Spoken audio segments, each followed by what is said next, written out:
You were in the club before? Yep, I've been in the club for since it started. Oh, that's But awesome. I've joined periodically. I've actually I met Kashava Das from our philosophy class, Okay. and I was reading Ibn Arabi at the time. He's a Sufi mystic, I think, and I think I talked about how the prism, like the prism analogy that he has, which I completely forget now because it's just lost in so many different things in my mind. But from then, he's like, "Do you want to join the club? I think it would fit you perfectly." And I was like, "Yeah, man." And it just started my journey. I've been on the non-dual path for a long time, and I think recently I've had like a very big spiritual transformation in my search for truth, where I'm less searching for something and I'm more integrating and appreciating life. And I really think that what this club is doing is just so wonderful for like young minds to just direct them in the right path, because I didn't have that. I had to really think through it a lot on my own until I discovered this club and the Bhakti Vedanta philosophy as well. Um, you know, Trying to find truth through service and love and compassion. I think that's beautiful. So That's awesome. Alex joined when we first started in 2020, fall 2020. There was a group of 5 of us. There was a girl who was a psychology major, one of Professor Lake's students. Amanda Hearns was her name.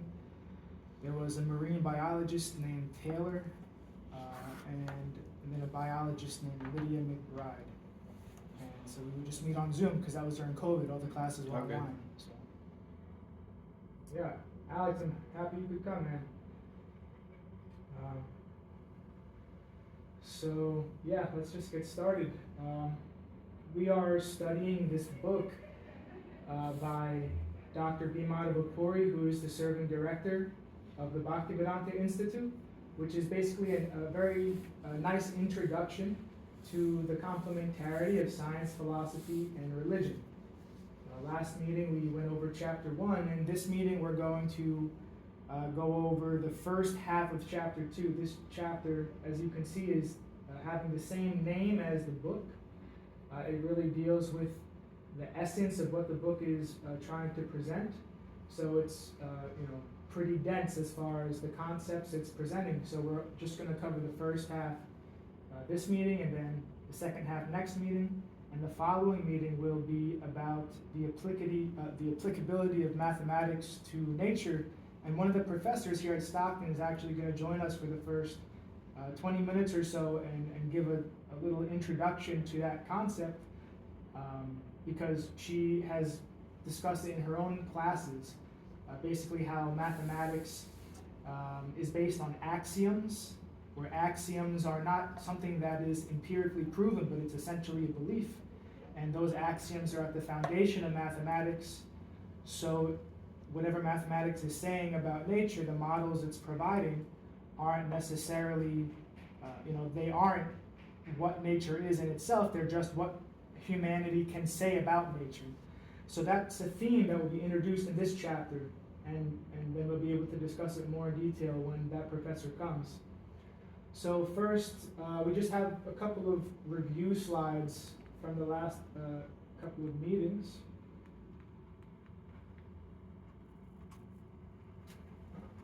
These won't work. Okay, so actually there was a couple of book reviews that were given about the book, including from Professor Jennifer Like, who is our Science of Life Club faculty advisor. And then we just give a brief review of the first chapter, which was called The Logic of Life.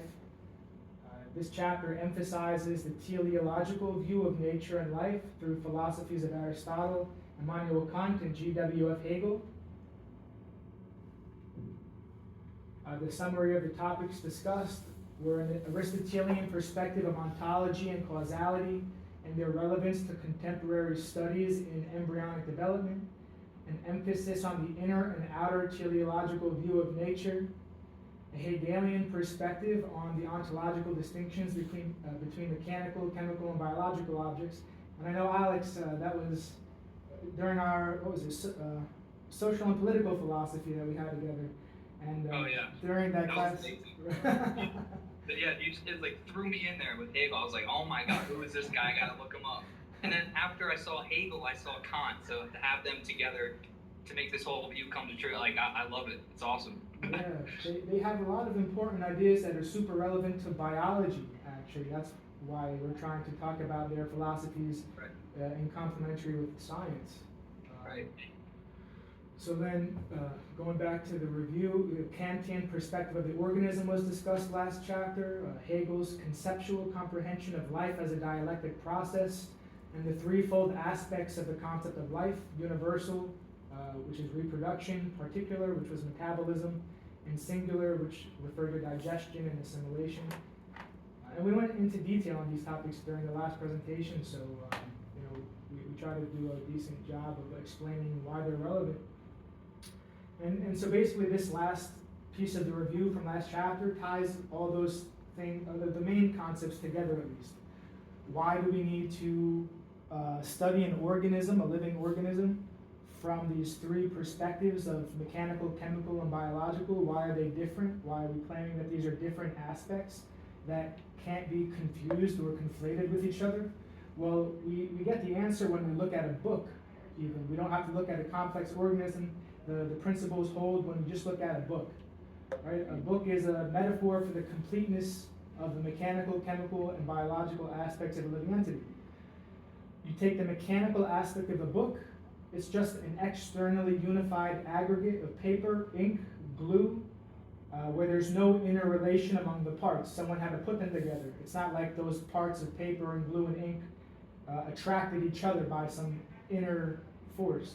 They had to be put together by a publisher.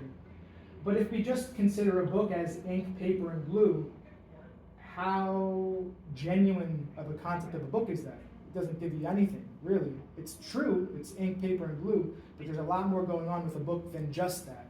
So to explain a book, we have to go to the next level, and let's find out if this level can do a better job. So the chemical level is, the book is also an aggregate of alphabetical patterns, frequency of combined letters and words, where parts have some inner affinity to connect based on sentence structure and the language spoken. So that's like chemicals. Chemicals, they bond with each other based on some inner connection. But still, it's not enough to explain what the book is. It's not just random words put together. There's a meaning, there's an intention, there's a purpose underlying those combinations of words, combinations of paper and ink. So still we haven't reached a level where the book itself is described completely or comprehensively. So we have to go to the biological level. At the biological level, the intention, the purpose, or the message of the author that is expressed through the written words on the page is considered at the biological level. And it's only at this level that you have a complete concept of a book, which includes yet is beyond the lower levels of understanding. So the mechanical aspect is there definitely, but it's not complete. The chemical aspect is there, but it's not complete. Only the biological level, which includes the lower levels, is a complete idea of the whole book. So similarly, you can't reduce a living organism to just its mechanical aspects or just its chemical aspects. You simply won't have a complete idea of what the organism is about. You need to consider it as a biological whole within which there are mechanical aspects and chemical aspects, but it's not reducible to those things. And so this is a metaphor that Dr. Madhava Puri gives, and I find it very helpful to get these points across. Yeah. And if at any point during, any time you need to interrupt so we could talk about something deeper, please just interject, I was gonna just bring up the analogy of the elephant. How they put their hands on different parts and they have a blindfold on, but each one of the parts isn't the elephant after they take the blindfold off. They describe it differently based on what they feel. But that's just what I remember or that's what comes to mind from seeing this.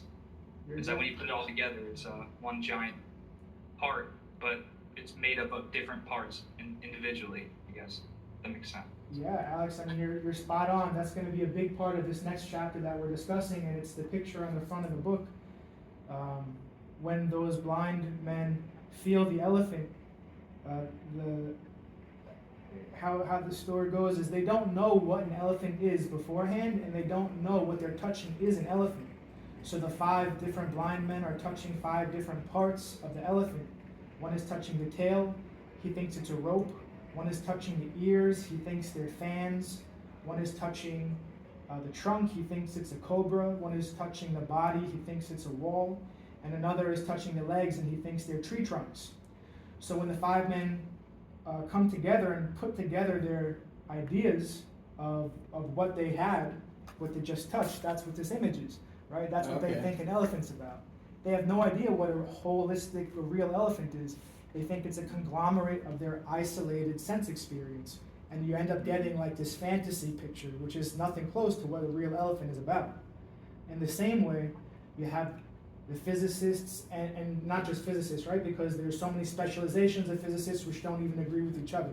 So you have the classical physicists and the quantum physicists experiencing nature in their silo, and then you have the molecular biologists, you have the evolutionary biologists, you have all these different silos of specialization seeing nature through their compartment, through their little hole. And then when you come together, everyone just argues because it doesn't give a coherent picture of what nature is or what an organism is. See, that's really, I was getting like, not lost, but confused how like what we're doing here differs from how they teach us in all these classes, and that's a really good way to put it. Like everybody in their different sector has like blinders on to what their specialty is and won't accept any other ideas around them that are going on. And what you're saying is this tries to bring everything together to look at the whole picture holistically instead of just individually focused on what your area looks at, and that has to be the answer. Exactly. Okay. And we're saying you have to start with that whole picture, and then specializations can come once you understand the context. The context is the whole, and that's where we have to start. And then you can get specialized because you're always connecting it back to that context. And then you have a valid evaluation of the parts as parts of a whole. But the way... Sorry, I don't want to interrupt, but so I don't lose this train of thought. It's just very much what like materialism is now. It's a very reductionist view of things. It's like everything is exhaustively materialism, reducible to the microscopic levels of material reality. When in actuality, it starts from the whole here, and that's how you're able to like use a magnifying glass to go down. We don't start from the microscopic level and go up. We start from the whole, and then we use different like mechanical and chemical and biological mechanisms to break it down. Yeah, exactly. And so that's, like you're saying, this is the opposite of how it's being taught now. Currently, they're starting with the silos and then trying to force them all together to get a whole picture of the world, and it's not working. So basically, what we're presenting is education has to completely flip its approach. You have to figure out, like, in a very practical way, you have to figure out how to start with the whole, and then, move forward from there. So, I mean, that's a big job, but this is just bringing that to the attention of people who are recognizing the problems with the system as it currently is. Right? You have to at least, right, they say the solution to any problem starts by recognizing that there is a problem. So once you start there, then you can make moves to try to rectify that. So. Yeah. And we're lucky that we live in a time where there's so much research going on, in specifically metaphysics, where they're finding out that this physics is totally backwards. I'm just thinking about Bernardo Kastrup right now because I love him so much. But if you haven't heard of him, I would look up Bernardo Kastrup after this and look up some of his lectures on materialism, and he breaks it down so much better than I would ever be able to do it. But it's basically what we're touching on now. It's so interesting, but it is a big problem, and it's a problem that can be solved though through just flipping the switch, like you were saying, Shabdas. It really is just bringing it to your awareness, so you can start thinking of things differently. Because to a lot of people, it actually is an entire reality shift. Like everything that you think of is not actually how it appears in reality, and that's like an amazingly it almost feels mystical, in some way. And that's why a lot of people say no way, no. But that's why it's nice to have people like Bernardo coming out, and who else? Donald Hoffman is another one, and saying no, physics needs to reevaluate how it's approaching physics, essentially. Yeah. So. Yeah, Bernardo Kastrup has interacted quite a few times with the Institute and Dr. Puri. Oh, wow. There was a Google group called the Sadhu Sangha Google group. It was more active, it was very active back in the 2010s, and Bernardo was one of the people actively using it. And then he actually presented at one of our conferences that was on Zoom on AI in 2020. And so, you know, anyhow, so he's definitely, he's doing a great job at challenging the materialistic perspective, but then he goes to the other extreme, though.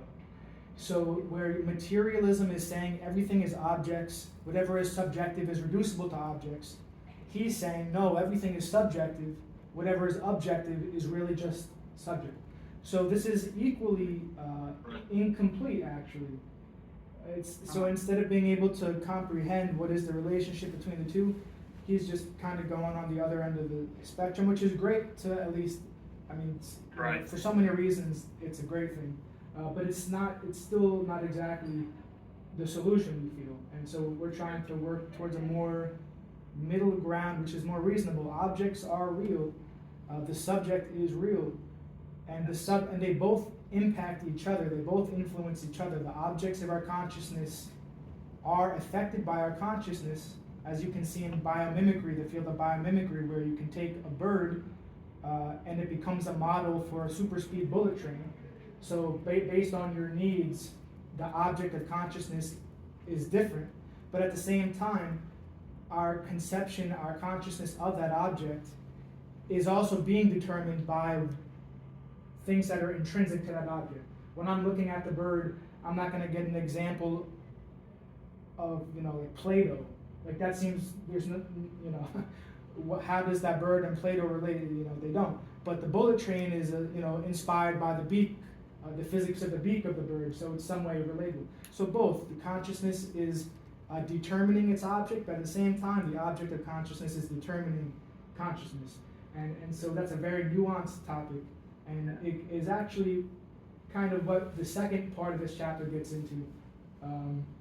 But yeah, I mean, it's definitely important to let people know that these things are going on at a high level in the public, and it's not just kind of off in the peripheral. It's central to a lot of people's thinking. There's a lot of kind of revolutionary work going on now in the public eye about how education deals with this, how academia deals with this. So I appreciate you bringing that up, Alex. Real quick before we move on, can either of you verbalize or communicate as clear and not dumbed down is not the right way to put it, but on a basic level, the problems that are going on with the education or with how science is approaching things? Does that make sense? Well, you said it yourself already before. What you said. What? About when we were talking about the elephant, how they're starting right now. Okay. So that's a huge part of it. That's a massive part of it. So what does that? I'm trying to have this reality shift that you were talking about, but I feel like I'm not there where you guys are at yet. So I'm trying to understand what the shift, an example of the shift in reality. So Alex, you want to say? Yeah. So although my thought process might be incomplete, I could probably try to make it more colloquial, I guess. So the way I kind of had that shift was actually just through science and material learning, which honestly came through more through Bernardo than anyone else, which is why I appreciate you saying those criticisms, because I wrote them down. It's very true, but we'll talk about that later. I really want to get this explanation. So what Bernardo says is that everything material is reducible in materialism, which is the mainstream way that we view reality. Everything is reducible to quantity. So, oh my gosh, let me get my dogs real quick. So everything is reducible to quantity. And so that means that, sorry, my dogs are distracting me.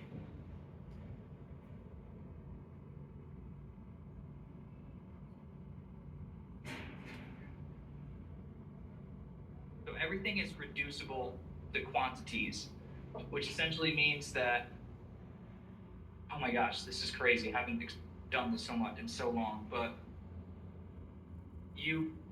if you were to, so let me just start out with what physicalism is and what materialism is. So we view our lives through the model of materialism, which essentially is saying that matter is what is constructing our reality. And the essence of matter is tiny. So you go down through a microscope and you keep going and going and going until you hit quarks and whatever. And those things are what mainstream science is saying is constructing reality. And what Bernardo is saying is that that's not true. Consciousness comes before matter. So we view matter, and because we're able to view these things and make up these quarks and give a name to them, they become real to us. So it's essentially our consciousness that's giving rise to the things around us. And there has to be a flip, because everything that's taught to us is, this book that I'm holding is real because it has these little things that we call atoms that make it up. And what's really real about this book is that we're able to perceive it and its contours. I guess that's where I get like a little bit lost in my explanation, but hopefully that kind of shows you a little bit of how this works. It's flipped completely. That's where you start, at least. And I'm not going to say I'm an enlightened person or enlightened being, but this is where everything that in your entire life changes, because you now have to accept that there's this other point of view that explains matter and the world around you better than matter does, like the matter model or physicalist model does. And that's just in itself a what the F moment. You know what I mean? No, yeah. So I'm with you. I'm with you up until like when you move past the microscope part is where I get. So basically, we're taught that the world is a static thing. The world is the way the world is. So let's go to school to learn about the way the world is, right? Yeah. So the perspective that consciousness is fundamental. The world isn't just the way the world is. The world is literally different for everybody based on their consciousness. Right. Its essence, the essence of the world, of our experience of things, ourselves, is based on our consciousness. So this is, if you're someone who is an exploitive person, then everything is a resource. That tree is lumber, paper, firewood. It's a resource. If you're not an exploitive person, then you recognize that tree has an inherent value of its own as a living entity, as part of a biosystem. You can keep going into wider and wider levels. But just right there, whether your consciousness is exploitive or is more prone to giving respect to things and trying to see how it's a part of a network, of a whole. It's not just a part that you can take for your own exploitation. There's no consequence. Because when you treat something as a part, and it's not actually just an isolated part, then a whole bunch of stuff starts falling down. Then you get global warming. Because it's not just there for you to take, not a part of something that's an interconnected system. It's part of an interconnected system that you're ignoring, so then consequences come. But whether those consequences come or not is a directly related to our consciousness of the world around us. Is it just a static thing to be exploited for our satisfaction? Or is there something deeper going on?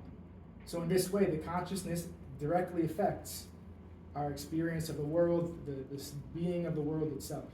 So this is one example of how consciousness being fundamental shapes real world experiences. And that affects, there's so many nuances then you can get into once you accept something like that. It affects every aspect of our life. But that shift is that the world is not a static thing outside of ourselves. This is the key. It's not just outside of ourselves. We're not external to everything else. Even you and I, we're not just two external bodies, right? There is a part of us that are inside of each other. For you to be able to, right now, I'm inside your consciousness, right? You're able to take a representation of me inside your consciousness and internalize things, right? So there's some connection there. That's a very intimate, there's some kind of connection there. Not just we're two external objects that can just bump into each other and collide, right?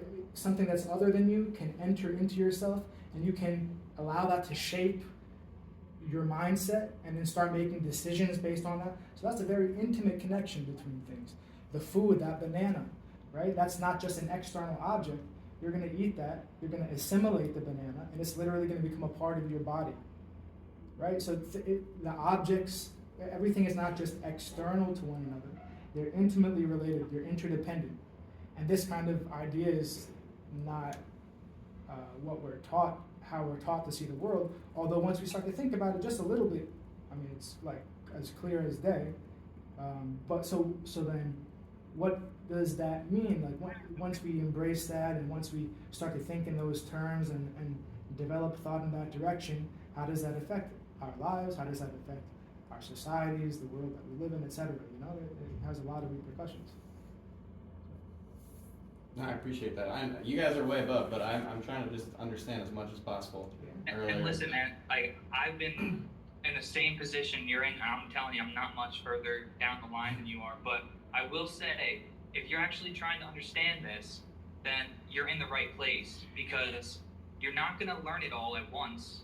It's going to come in little bits and pieces, and you're going to have the aha moments. And that's why you do this. It's a fun thing to do.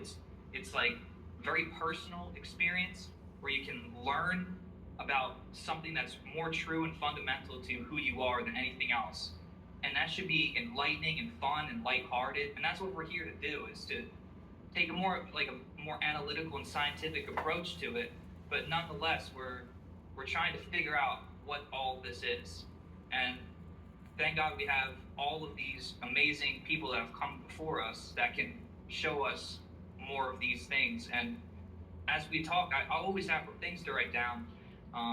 If you hear anything that comes out, like you want us to explain more, or like if you, like you were saying before, like you lost me at a certain point, do that more often. Like that is welcome, I think. I think Keshav Das would say the same. You know, it's a very good thing that you're doing this, I think. So. Definitely. Yeah. So let's try to jump into the next chapter a little bit, and it doesn't matter if we don't get through the whole presentation. It's better to understand a little bit than to go through the whole thing and not know what's going on. Right.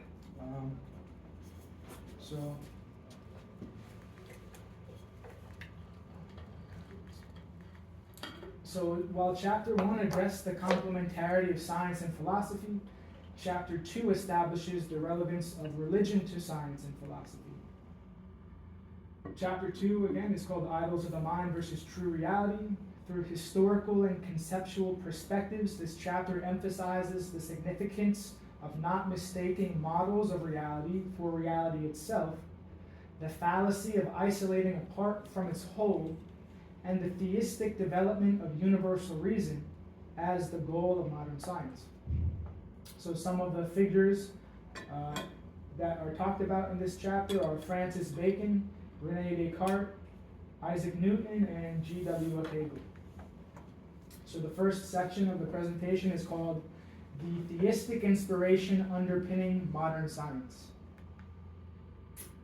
Historically, religious faith was the basis for the natural philosophy of modern science's founding fathers. And there's an argument to be made that without the theistic presumption that nature is rational due to being a product of an intelligent God, where atheists may not have had a reason to assume that nature could be rationally known, then science would have never developed. So this is something that Dr. Puri introduces in the book. He says, modern science as we know it today had its beginnings in the Christian West because of a faith that reason or rational principles could be found in God's creation. Reason is a personal feature found in man. A world that is created by a rational being must also possess this personal feature, which we call God, or infinite spirit.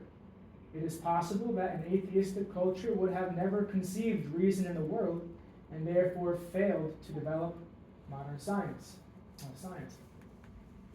So then he starts with the historical development showing that that was the case. Sir Isaac Newton, who is known as the father of modern physics, and other pioneering scientists like the father of modern chemistry, Robert Boyle, they saw their scientific investigation as a form of worshiping God. Given his awareness of the n-body problem, which it has to do with measuring the gravity of the movement of certain bodies that have a gravitational relationship with each other. It's a well-known problem, the n-body problem. So given his awareness of the n-body problem and the unlikelihood of the stability of the solar system, by mere blind faith, Newton called for the necessity of the counsel and dominion of an intelligent being. That's a quote from one of his main books.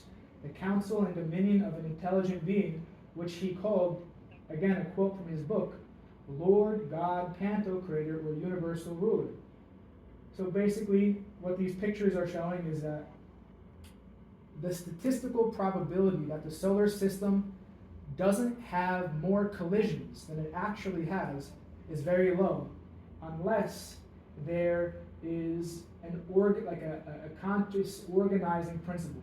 If the relationship of the celestial bodies moving around each other is purely based on blind faith, randomness, then there would be many more collisions than there actually are. And this is something Newton himself understood. Today they understand that that is a problem, and they don't understand how that happens because they don't have a theistic view, they don't have a view of consciousness in nature. So it's just a mystery. Why aren't there more collisions in the solar system? It doesn't make sense based on their materialistic paradigm. So Newton's theistic worldview was accompanied by a disposition of intellectual humility. He said, I do not know what I may appear to the world, but to myself I seem to have been only like a boy playing on the seashore and diverting myself, and now and then finding a smoother pebble or a prettier shell than ordinary, whilst the great ocean of truth lay in all undiscovered before me. Wow. He said that? Yeah. That's crazy. Yeager also Yeah. appreciated that. That's pretty crazy. Yeah, he was That's very- beautiful, actually. Very humble, huh? Yeah. And then so other scientists have also expressed intellectual humility in their astonishment at the intelligibility of nature.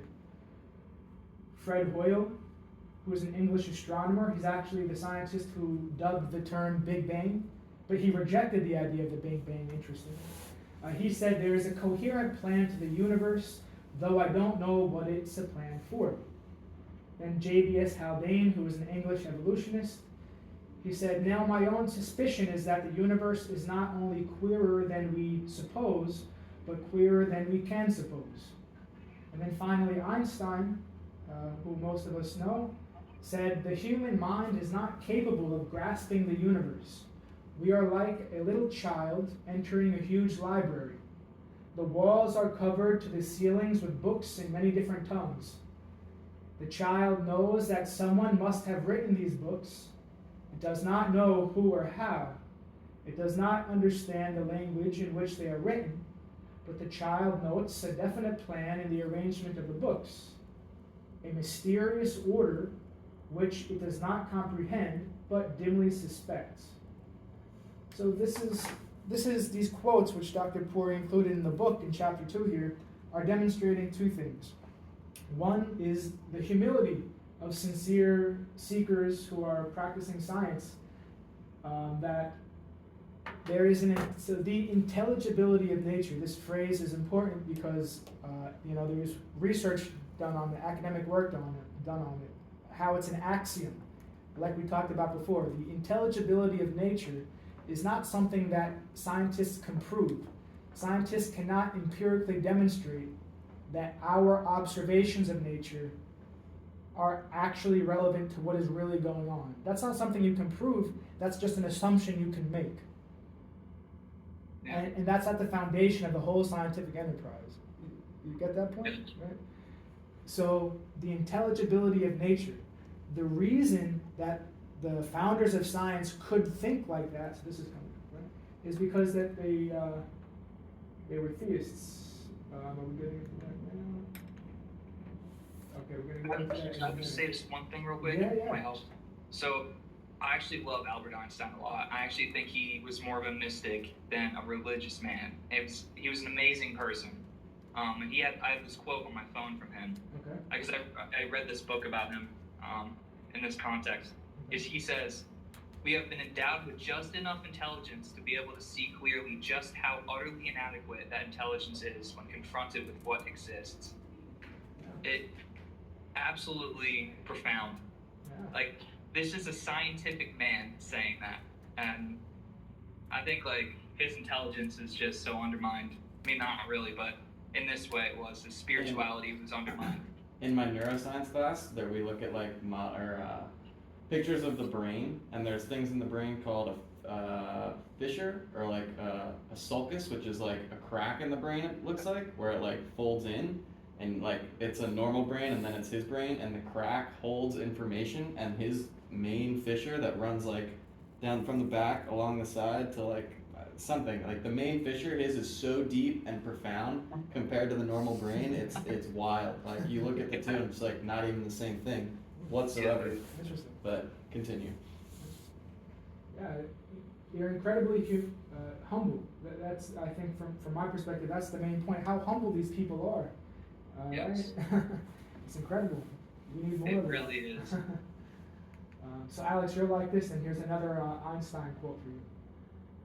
But science can only be created by those who are thoroughly imbued with the aspiration towards truth and understanding.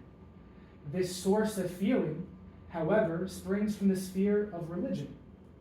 To this there also belongs the faith in the possibility that the regulations valid for the world of existence are rational, that is, comprehensible to reason. I cannot conceive of a genuine scientist without that profound faith. The situation may be expressed by an image. Science without religion is lame, and religion without science is blind. So we give the reference to that quote. And so we'll go into, there's two aspects of the quote that we want to go into. We'll start with the last part. Science without religion is lame, religion without science is blind. So what could he be saying there? Religion without science is blind. So when he says blind, it means the mind's eye cannot see or comprehend that which faith simply believes in.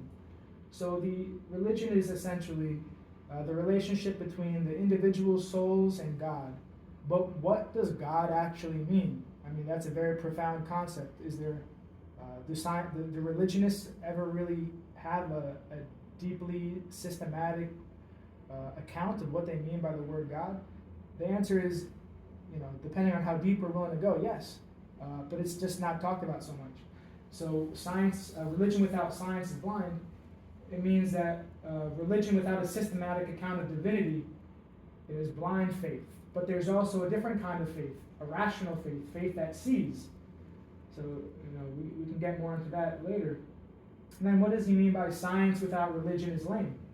Well, lame means unintelligent or unreasonable. Science is unintelligent or unreasonable due to, one, not acknowledging the role of consciousness in science, such as axioms, and two, misleadingly reducing the organic whole of reality to mechanical parts, which will be discussed later. So we already kind of talked about this. Okay. So then the second part of the quote, the faith in the possibility that the regulations of the world of existence are rational or comprehensible to reason. He acknowledges that this is a faith. He directly says that. It's a profound faith that scientists have, that what they think about the world actually matches what the world is about. So this is really what we mean by the intelligibility of nature. This is Einstein's definition of it, what we have highlighted in blue. It's an axiom. An axiom is an unproven belief or faith that is fundamental to a system of knowledge. And the intelligibility of nature is an axiom of modern science. So now, from this perspective, we can say both science and religion are based on faith. There are more axioms than just this in modern science, things that you can't prove empirically, but that are at the very root of any kind of empirical investigation, you know? So this is an interesting way to think about the relationship between science and religion. They're both based on things that cannot be proven. And mathematics is also like that, as a professor will explain. All right, so then we just get a little bit more into this intelligibility of nature and what reason, so how did that arise as a root of modern science for the founding fathers like Newton and Boyle, like we talked about before. So again, Einstein's definition is the faith in the possibility that the regulations valid for the world of existence are rational, that is comprehensible to reason. So we just kind of rephrase a little simpler. The intelligibility of nature is that, what that means is nature's inherent laws and principles are discernible to human rationality. That's an assumption. So theists have reason to believe that nature is intelligible due to their faith that 1, God is omniscient or supremely intelligent, 2, God purposely created the world and its inhabitants, 3, humanity was, quote, made in the image of God and possessed similar intelligence, same in quality but not quantity. 3, humanity was, 4, humanity, human rationality could perceive God's reason and creative principles through the empirical study of nature. So this is just a basic step-by-step development of how theists could come to the conclusion that nature is intelligible, right, from their theistic worldview. Now, atheists do not have reason to believe that nature is intelligible due to their belief that blind chance, like the Big Bang, give rise to the universe, right? Laws, so what is a law, a natural law? Laws are explanations of consistently observed patterns of behavior under particular conditions. So a worldview that embraces blind chance as the agent behind the existence of the universe simply doesn't even give scope for consistently ordered phenomena. Like we were saying, the laws of motions of planets. Those are consistent patterns. It's a law. They're moving in a pattern. There's 365 days in the calendar, right? We make a calendar because there's such consistency in the behavior of the celestial bodies. So patterns and structure are not indicative of randomness, right? If we go to the beach and take sand and throw it in the air, it doesn't matter how many times we do that, it will never form a sandcastle, right? Yep. And intelligence has to come and consciously, purposefully order the sand to make a sandcastle. So randomness cannot create systems, structure. Only intention and some intelligence can do that. So there's no, and as we find today, people like Richard Dawkins, who we went over last meeting, they deny purpose in nature, even on the level of functionality of organs, functionality of cells. They deny purpose. They deny the fundamentality of cognition in cells, and that we went into a whole bunch last meeting, right? They deny that. And so these atheists are products of science that started with theism, and that science couldn't have started with those atheists because of those assumptions. They have no reason to think that you could know nature. So it's very paradoxical that now science is being used to kind of progress materialism, progress atheism, because those, if we started with that, there would have been no science. And this is the point that Dr. Puri brings up. It's a super important point. Yeah, that's a great point, actually. So now this is the last slide for this section. So historically, it's simply a fact that the founding fathers of modern science, which was, by the way, originally called natural philosophy. Science was originally called natural philosophy. So these theists were historically, Aristotle, we can see the list here. Aristotle, who was still considered the father of biology, Francis Bacon, Galileo, Descartes, Newton, they were all theists. So on page 30 of the book, Dr. Puri suggests that atheists could not have pioneered science due to having no sense of the intelligibility of nature or reason in the world. Today, using science to popularize atheism produces self-destructive cultural norms like thinking free will is an illusion, and and that there's no universal purpose that all humanity can harmoniously rally around. So then Dr. Puri gives us this quote, this sentence in the book that kind of gives us a foundation to move on to the next topic. He says, "It is the task of this chapter of the book to understand how and why modern science today has turned away from and failed to comprehend this reason in the world." So this is a very short section. So even if we go another like 10-15 minutes, we can be 10 minutes late to. Okay. So Alex, is it okay if we go about 10 minutes over for you? Yeah, I can go 2 hours. Yeah, I'm good. Yeah, awesome. Yeah, it's all good. We'll start doing all the meetings on Zoom, man. If you'd like to come to any of them, you know. Yeah, like I can come sometimes too, but like life has been crazy recently. Yeah, So, yeah. but like I'm down to come. Yeah. We'll make sure that they're accessible on Zoom because it's much more accessible that way for anybody. Yeah. But Oh. definitely like encouraging that in person, like face to face is so important, I think too. No doubt, no doubt. Before you dive into that, what are like some realistic or suggestions you might have for like fixing the problem that we present, or that's like what could you recommend to education, to people's views on life, to like better incorporate these ideas moving forward? There's a quote that says, if you want to fix the world, start by fixing yourself. 100. That's what I was gonna say. I was gonna say the exact quote. I was gonna say that verbatim. Yep. It all starts here, man. It all starts with how you change yourself and change your way of thinking. And I think that's, speak volumes. But we can't. I mean, that also is not to say we're never alone in that process. It's not like we take responsibility. That would, we're not alone in that process by any means. So that's, we always have support from unexpected places. That's an important aspect too. Yeah. All right. So distinguishing between models and truth. That's our next section. So we start here. The next section of the book starts with a quote by Werner Heisenberg, who is one of the pioneers of quantum theory. He's a theoretical physicist. He says, "We cannot disregard the fact that natural science is formed by men. Natural science does not simply describe and explain nature. It is a part of the interplay between nature and ourselves. It describes nature as exposed to our method of questioning.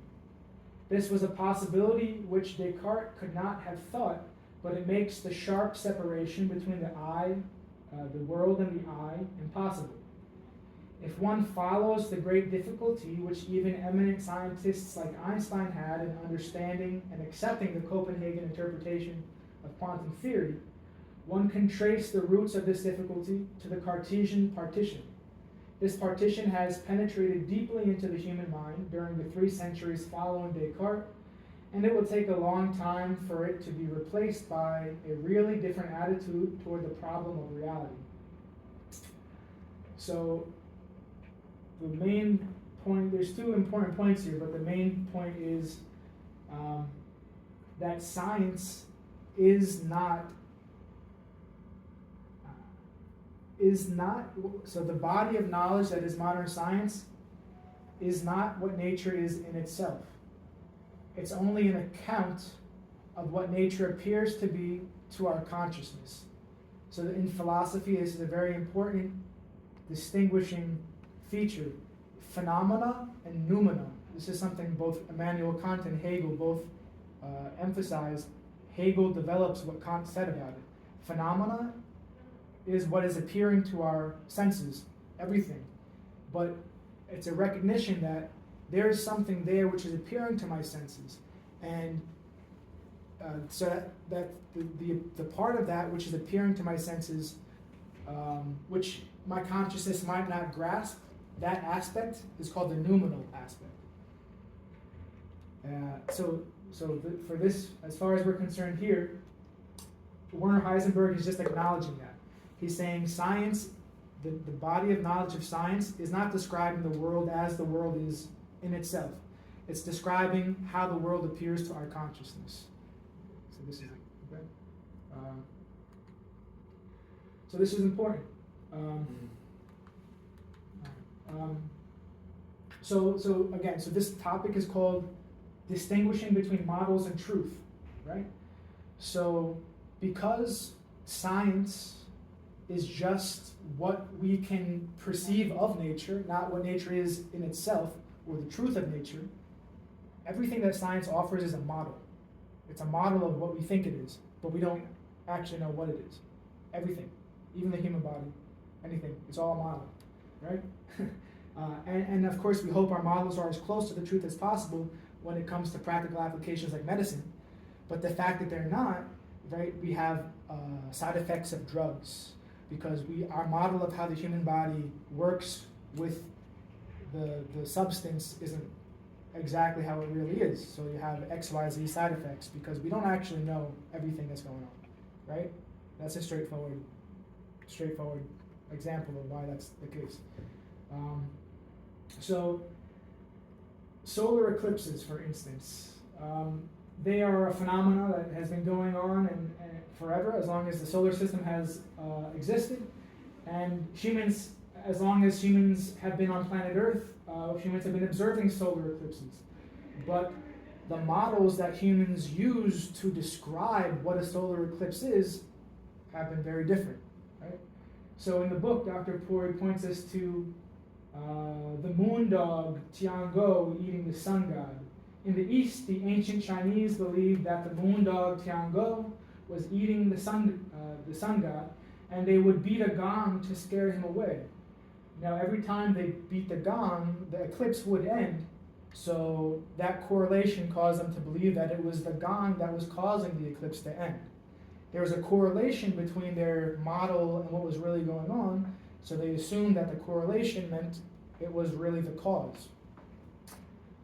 So in other words, the descriptions of the thing you're describing are not the thing described. They're just descriptions that we use to navigate those phenomena. Exactly. And you use this word navigate, and that will be very pertinent in what's coming up in a couple of slides, and you'll see why.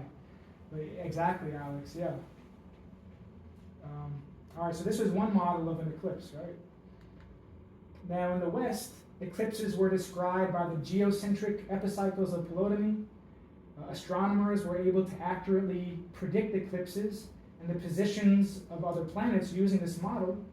Plus, it seemed to stand the test of time since it was the dominant astronomical paradigm for 1,500 years. So they seemed justified in their belief that the Earth was at the center of the solar system. And it worked in a very systematic way. It worked to predict a lot of true things about the solar system. But as we know, for the last 480 years, science is based on the heliocentric model, and eclipses are described by Copernicus's heliocentric model. But again, both of these are models of whatever is really going on. So now we're just going back to Heisenberg's quote real quick, just the last part of it. He says, natural science does not simply describe and explain nature, it's a part of the interplay between nature and ourselves. It describes nature as exposed to our method of questioning. So that's really what's shaping whatever our model is. We're asking certain questions, and those questions are shaped by the biases in our consciousness, our axioms, etc. And the biases in those questions, which then determine the experiments that we do, directly affect the conclusions that we draw from that experiment. So in that way, you can see how the models are limited to the biases, to the subjectivity of the scientists. But the problem is sciences outright neglect or deny that subjectivity has any role in science. So they are blind to their own biases that are affecting the outcomes of their experiments, which produce materialism, machine metaphors for organisms, right, and all that. I just wanted to say this, that our descriptions, like I was saying before, that flip we were talking about, it's the descriptions of matter that create what materialism is to us today. Yeah. And it's those descriptions that are fundamentally organizing how we see and navigate life, like I was saying. So there is a subjective part to that, yeah, where we also view the things we're describing. And although they seem to operate how we think they are described, they're not the descriptor, or they're not how they are described. The things that we are describing are not how they are. Wait, I'm confused now. No. There's a lot of describes and descriptors so close to it, but I can't get there. There are aspects of the description which are clearly true for that phenomena, but that phenomena is not limited to that description. So the point is that science uses these models to do whatever it wants to do, and that's okay. But it should just never confuse these models for the truth, which is what goes on. Yeah. Right. That's exactly it. That's exactly what I wanted to say. Yeah. And when we confuse those two, I think it's a dangerous path to play. But although it's very useful, though, I will say that like the matter models and the models of space and time and reality, those are useful to the human circumstance. Sure. But they shouldn't be taken as reality because they're just descriptions of something that we are subjectively viewing, and we are saying this is how it's happening. They aren't actually how it's happening. It's just a description that we're using to view reality. Yeah, exactly. Exactly. We just shouldn't confuse them to be the truth, and then start to tell people what is real and what is not real based on those models. Yeah. All right. So nature as exposed to our method of questioning is a model of nature. The ancient Chinese belief represents a mythological model of the solar system where explanations of the observed phenomena are very loosely correlated to what the observation really is. The geocentrism and heliocentrism is an empirical model where an explanation of an observed phenomena, where the explanation is directly trying to explain the observed phenomena. And then Dr. Puri points out also models are also atomic theory and quantum theory, but these are theoretical models where they observe a phenomena, but then they try to propose the existence of something which is not observed to explain what they observe. Yeah. So that's what I was saying earlier, but I couldn't get to. That was the first thing I was saying. That's exactly what I wanted to say. So the line between theoretical models and mythological models is a fine line, Yeah. It totally is. It gets me tongue-tied a lot because I don't know how to start. But once you get going, you're like, oh yeah, you know what I mean? And it makes sense. I mean, it makes sense. It follows. I mean, it's reasonable. That's the thing. It's reasonable. It's very reasonable. It's logical. Which is amazing because it seems like a complete flip of like what it should be. You know what I mean? So it's so intuitive too. What you were saying about navigating before. So this is. A model is to truth what a map is to its terrain. So now this is like the last couple slides. So this navigation, right? Maps are useful for navigation, but you cannot confuse the map for the terrain. There's so much about the terrain which is obviously not on the map. Although the map is useful, no doubt, but it's not the terrain. You can't confuse them. So this is something Dr. Puri says in the book. A map corresponds to an actual terrain and can help one to navigate one's way through the real terrain depending on its accuracy. Yet the map may never be considered a substitute for the actual terrain, since a two-dimensional visual map can never represent the sensed actuality that is experienced in real terrain. So different theories may have some correspondence with objective observations, but those theories still refer to, okay, right, so the theories, each of these theories are like quantum theory and atomic theory, they're consistent within themselves. They're presented as their own world, basically. And some of the descriptions of the quantum world overlap with what we really observe. But we should realize that that theory is proposing a whole world which is not experienced at all. It's completely theoretical.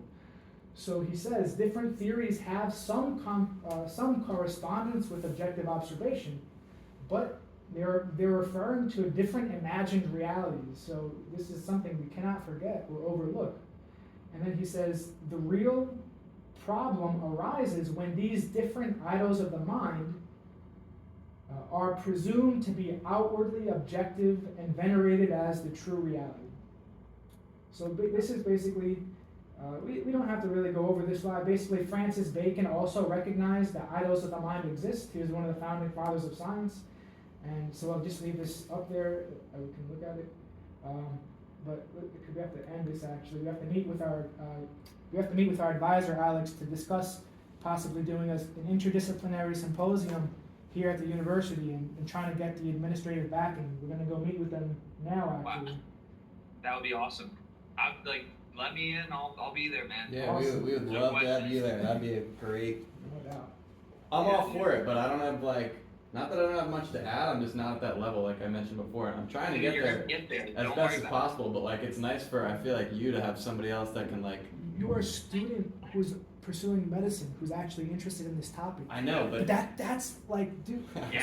So you're like the archetype of who we want our members to be. yeah. And so by you asking the questions and legitimately getting something from it, that's the Oh, yeah. model for what we want to happen to everybody else. It's such an important role. I'm an occupational therapist, so kind of in the middle in the medical field too, and it's the perfect way. It gives you a frame of mind to base your whole practice philosophy off of. Yeah. Have a better view of how you view reality. Like I said, we're changing ourselves before we change the world, and if you really want to make an impact in the world, it starts with changing and finding your own personal ontology, going through the questions, because you don't get there by just knowing it. It's not intuitive right away. But it becomes there. It becomes intuitive slowly. I gotta feed my dogs. They're all crazy. Okay. They're fighting and stuff. So. I hear him.